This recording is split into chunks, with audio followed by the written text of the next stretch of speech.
Hello, everyone, and welcome to this week's episode of Unfiltered. And this week we're joined by a mindsets coach. It's Sasha. Hi, Sasha. Welcome to the show. Hi, thank you. I'm so happy to be here. Before we get into your journey and what you're coaching in, we've just got a couple of get to know you questions, if that's okay. Okay. Right. So, first question is: if you could trade lives with a character for a day, who would it be and why? Oh my gosh. That's a tough one. I'm actually very obsessed with like Holly Berry, and I Okay. absolutely love her. I love her humanitarian efforts. I love just her personality. And although she's so, this huge superstar, she's super down to earth. And I hear that she's like a lovely person. So I would love to trade lives with her and kind of have the glitz and glamour, but also those humanitarian efforts as well. Right. If you could only eat one food for the rest of your life, what would that be? That one is tough as well. Pasta, though, because I can have any like pasta with any different type of sauces, but like that is the consistent thing that I could probably live off of the rest of my life. Pasta. I totally agree with you. I love making my own random sauces to go with pasta. So I Oh, think that's a really good answer as well. If you could have a chat with one species of animal, which animal would it be? it would be a dog. If I could talk to any animal, it would Yeah. definitely be a dog. Um, I I have had dogs my whole life, and I swear, although people think I'm crazy, if you ever watch a dog look at you or like have a look, you wonder what they're thinking. And I guaranteed I would have a much better conversation with my dog right now, my dog Draco, than I would with some people out there. So I would love 100%. to have that ability. What's the craziest thing you've seen on the internet lately? Well, There's a lot to choose from. I, I know because, well, living in the United States, you can imagine Oh, yeah. with the election and everything that just passed. There's just a lot of that crazy political stuff that has been going on and things that have been said, and you're just like, oh my gosh, did this come out of somebody's mouth? Yeah, those are the craziest things. I think a lot of the memes and things like that of our political figures here in the States have been absolutely insane. So, What would the title of your autobiography be? oh my gosh, through the fire, through through the fire, and through just through the fire and the pain and coming out on top. But just that essence of really going through through it, going through it.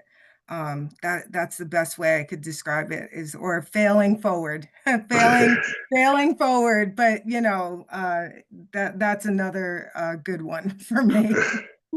And leading off of that, so when you wrote a bit about what we're going to speak about, you said you're turning your pain into power. Can you explain to everyone like your journey and your story so far?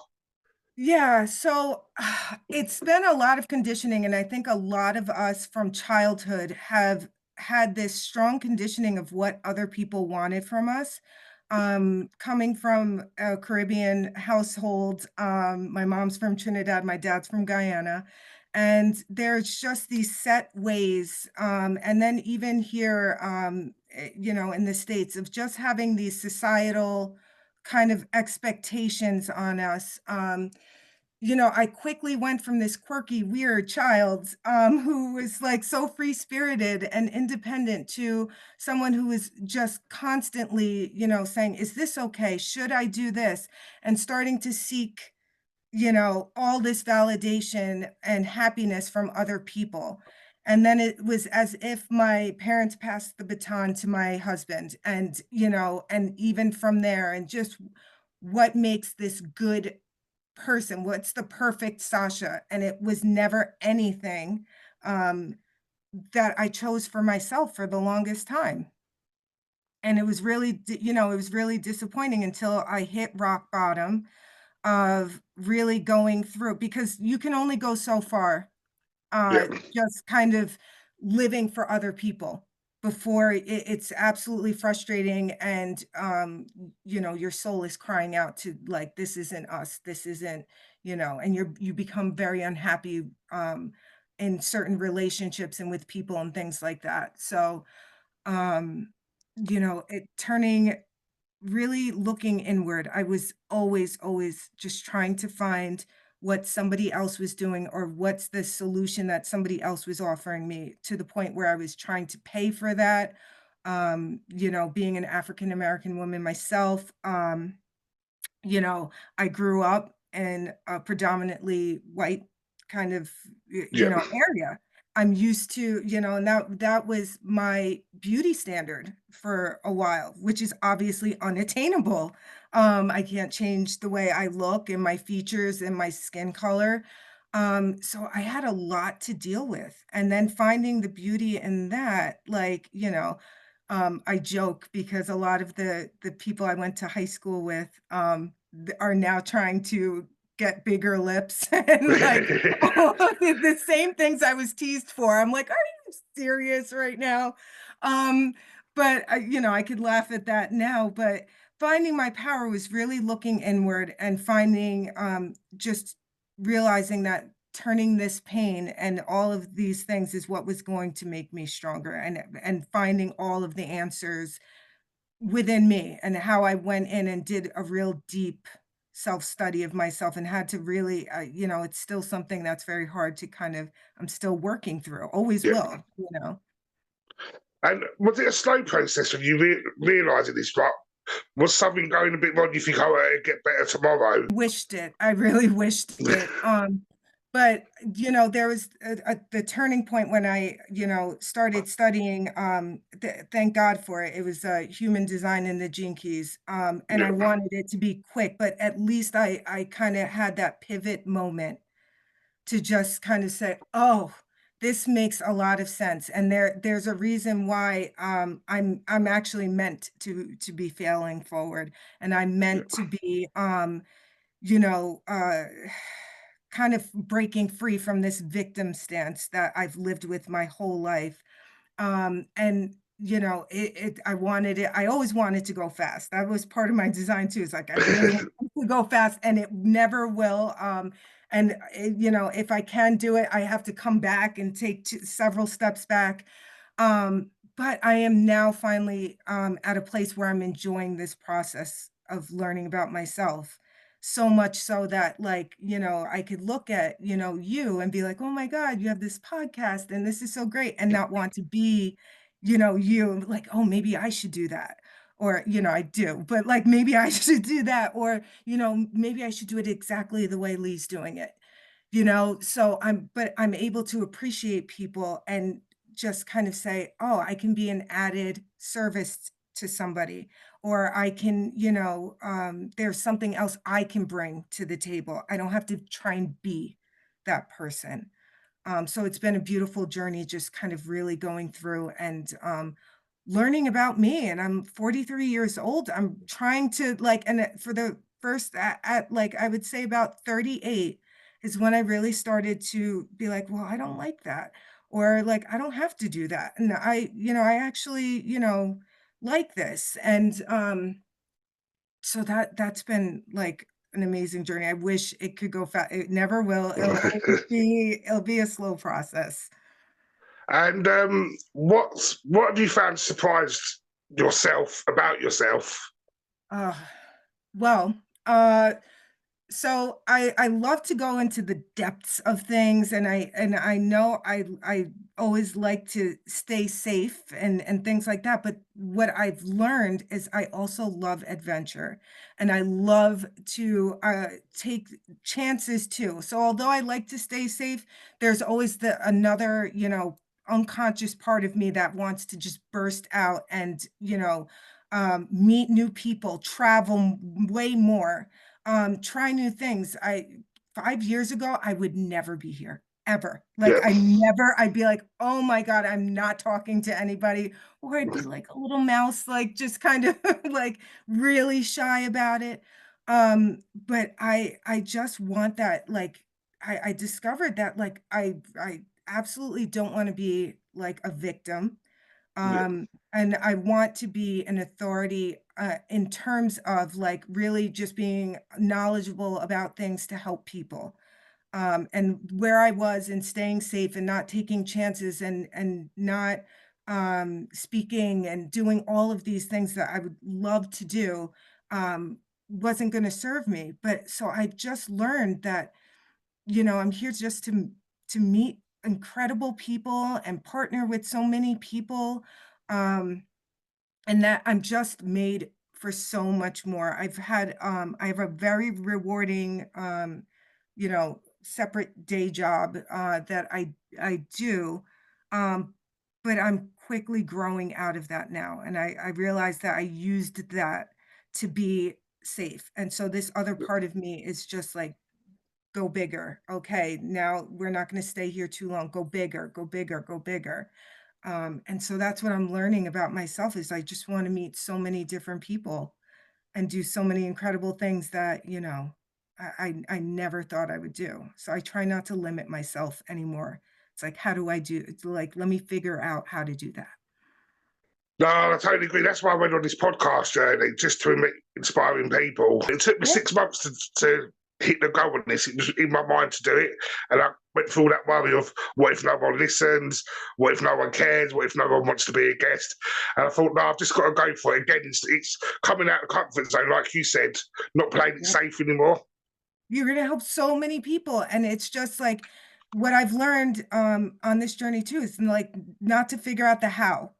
It's Yep, just, you're just being this podcast host and, just seeing where that goes, and that's what I had to learn to do is, like, because I always had to know the ins and outs, and I had to take comfort in, like, "How is this gonna happen? What like, yep. how do you do that?" Or, "I don't have all the pieces yet." So I'm learning to, like, what my coach had taught me, which is why don't you just build the airplane in the air?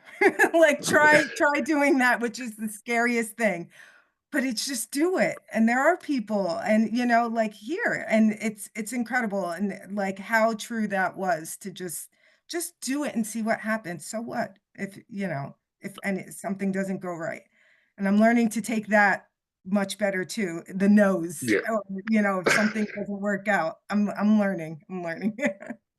And is that sort of why you got into coaching and helping others, just to take Yeah, that I adventure? wanted to do it on a massive scale. I knew that was something I always wanted to do as young as when I was a kid. But how that looked like I do have a, bachelor degree in psychology. I had meant to go on for my master's and to kind of do all of that, but I was trying to figure out in which way, people laugh because this is my personality. I wanted to either go into forensic psychology or work Yep. with children. So Okay. so I'm in education now, as a teaching assistant. That's how different my person like, the depth of me is like, oh, look, working with children or psychotic people, like, and trying to figure out why they're doing that. And when would you sort of, not advise, but when would you sort of let someone know it's time for them to maybe need a coach to help? Yeah, there are some people, like for me, I have my parents went through a divorce. I had seen like they had me see a therapist. Full transparency, my kids see a therapist. For some people, because unpopular opinion, you're not meant to really see the therapist for life. Like Yeah. really a good therapist will kind of try and get you to a place where you can take the tools that they're giving you and off you go. Um, I think is when you've either reached that point or you don't or you feel as though I'm not that, there's I'm not there yet to need a psychologist. I just need a little life guidance or help. Like a lot of women that I speak to, they just say, I don't know where I'm at. Like I'm just spinning. I'm made for more and our like just those victim things that I'm talking about, like they just don't know who they are outside of, being a teacher, teaching assistant, or whatever it is they are, and they need that help. And it's like, where do I even begin? And that's where it is. There's certain things where you don't have to go down that rabbit hole. There's certain, psychosis or traumas and things like that where absolutely go see a therapist. There's other things where it's just like life is lifing, and you're just kind of stuck or spinning. And I think that's like a beautiful time to start discovering, or if you just kind of just keep trying things and they're just not working, these certain tools, or you just find like you're just going outside for things too much. That's when you need to kind of get that coaching, because I tried everything from, trying to the way I dress, to the way I look, to, is this what I'm supposed to be doing? Am I supposed to be going to the gym? You're looking for things that are trying to make you happy, and you're wondering why, like, "Oh my god, I'm 5 years in. I don't like the people that I'm around or surrounding me," 'cause everything affects everything. I have people falling off like crazy right now. It's sad, um, but they're not going where I'm going, and, a lot of them like to see me where I was, and then that kind of is very telling too. And so if anybody's kind of feeling like that, that's a great point to be like, "All right, I know, these people aren't serving me and I'm not serving them, or they don't have my best interest. Let me find myself, like reconnecting back to me, you know?" And if people watching this sort of want to reach out to you, what's the process once they've reached out to you? So what I like to do is, like I briefly talked about before, is Yeah, I like to use Gene Keys in human design, because that's my tool yeah, to really getting in like a surgeon to help people. So what I ask people to do is to book a consultation call with me. And what you do is you get your free Gene Keys profile. I go through that. I give you tidbits, but they can also kind of talk to me about what's coming up. And then when we're on this call, I really go through finances, emotional intelligence questions, things like that, I ask questions that like people are like, nobody's ever asked this of me before. And it's so in depth that it actually really brings up a lot of emotions that, I hate to say this about us as a society, but, like, we're really shallow, and yeah, 100%. nobody's really getting into the depths of you. And for once, somebody is going to talk about you and what you want and all of these things that that really make up you, and adding in your profile, because there are things that you don't know about yourself. And the part I talked about myself when you asked, like, is there anything that I learned? Yeah, that adventurous part, that whole other part of me that is meant to really get out there and shine, because that's what I'm supposed to be sharing with the world, and I was hiding it. But I never would have seen that, if I didn't really study that, and this is kind of like that blueprint to study yourself. So, there's a lot going, on there, and that's how they can kind of work with me. It's just get up, book that call. And where can people find you if they want to get hold of you? Okay, so there's gonna be a link, Yeah, below that, and they can kind of sign up, and get in contact with me that way. But, if you would like, I'm very, active on Instagram, so yeah. Sasha Harris underscore Greenidge. You can check me out and see what I'm about all there. And intuitivedesigncoaching.com is my main, page. If anybody has any questions, what is the coaching call? What does it entail? All of these things. And talking about social media, how do you find that's impacting people's mental health? Because obviously, us doing this is a great thing, but I always find social media like a double-edged sword because a Yes. lot of people will put out not fake, how they'd like their life to be perceived by others, which is not always real. So, Right. And now what do we have? AI now?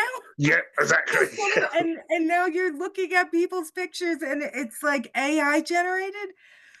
So what I've learned to do, because that was my biggest thing, is like if you find that you're also starting to get really triggered by a lot of people, is like I had to like especially the influencers, because I used to love me some influencers and stuff like Yeah. that.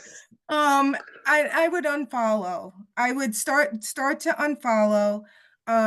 Here and there I would start to do detoxes, but what I tend to do is like, well, I like to put out my own things. Obviously, it's a business and a brand, so yes, I go on and I put stuff on. I support, podcasts like you and things like that. I really, really, really try not to scroll. TikTok is a Yeah. bad one. Okay, I didn't get it until I got the app, but it's a bad one. Yeah. I love it, but the scrolling. So what I would do is definitely a detox. Sometimes, like, what I've heard some people do is, like, detox for, like, a week or 2. I try not to scroll. I will pick out some people that, like, friends closer, like, closer Yeah. into my, like, circle, kind of check them out, like a couple of things, and get off. 'Cause I'm that, like, triggered person, Yeah. even knowing all my tools and all my stuff, like, I have to, like, get off, um, and that might be, like, that point of, like, where some people are, where they just feel like they're not enough, like, my god, you're looking at, like, I saw a beautiful girl who was, like, and I was, like, boobs out, everything, and she had, AI'd herself, if that makes sense, Right. and it was like, "Oh my god, how tragic," and I'm so grateful that, my daughter, like, is just not she just kinda gets in, gets out as well, but she's not, like, in it like I know a lot of, the kids in my school are, like, and how down the rabbit hole. So the biggest thing is to just kind of really stop the scroll, really narrow down who is in your sphere of influence. And that went for the news as well. Like some people are like, Yeah. how do you know what's going on? I'm like, you guys all talk about it. And like, you can literally just you figure it out, like you get you get it somehow, but like I have cut that out too. I used to be like my parents, like in the morning watching the news, come back, there's the whole evening news Lose. thing, Yeah. 4 o'clock to like 7 p.m. before like Jeopardy or something. And I'd be like, and I cut like cold turkey, cut that out. I enjoy not watching the news. If I go to my mom's house now, I'm just like, "Oof," like, I could barely get through it. It's just the same negative stuff. So, really, you have to just be more cognizant of just you have to cut it out, and just kind of detox too. And No, maybe, 100%. yeah, go for a walk, sit outside, go do it, like, I know it seems like that, or, like, it's cold as heck in New York right now, so, like, I'll get a book, and Yeah. get a book, I study, like, anything else to kinda distract from that, and I'm not saying, like, I love Netflix, I love Disney Plus, I love watching all of those things, and I love doing that, and even then, just like, everything is you'll never get things perfectly balanced, but you kind of going out of your way to try to do that is still better than just kind of, like, infinitely scrolling or Yeah. going down rabbit holes. Just finding one thing to just kind of start that journey, really works. No, brilliant advice. Right, we're going to move on now. We've got a couple of would you rather questions. So these have come Okay. out of a game I got at Christmas, so I don't know what's on there first. I'm just going to get Oh, to. boy. Okay, so we've got would you rather fight off 20 duck sized unicorns every time you need to go to the restroom or get bitten by a dog every time you go outside? I guess get bitten by a dog. Unicorns seem fierce. To go to the bathroom. Oh God. Thank God I'm a homebody, so I won't get bit as much. Yeah. No, 100%. Would you rather feel like you're sitting on pins every time you sit down, or have roller skates for feet? Have roller skates for feet. Yeah, I'm very clumsy on skates though, so I don't know. I just wouldn't I sit don't know. down a lot. I could relearn. I used to be amazing when I was a kid. So I would have to relearn. Like, I already feel like pins and needles at 40 something is already starting. So all this stuff, I'm like, no, it's okay. I'm already getting that. And the last one is would you rather have anything smell bad forever or have toes for fingers? Oh God, that's really horrible. Oh, because I hate feet. Yeah, I hate feet too. I hate feet. I guess it would have to smell, but I'm like very sensitive about like things smelling, but I can't. I can't do feet. Smell. I'll have things smell. Well, Sasha, it was great speaking to you. And I've got one last question, and this question I ask every guest. If you could be remembered for one word, what would it be and why? One word. It would be it would be empathy. I like to try and kind of um get into the depths of how they're feeling and where all of this pain is coming from. And I've, just my short 43 years of life have realized that so many of us don't have that. And being a victim of that too, as a child, as a young adult, and as an adult, and not really getting a lot of that. I really want on a massive scale to give that back to others. And I think that that's so important. That's what I would love to just be known by, is just that empathy for people and animals as well. But for people like that. So empathy. I think that's my Well, word. that's a brilliant answer. Well, thank you so much again for your time. And anytime you want to come back on, please, you're always I welcome. would please. This was so fun.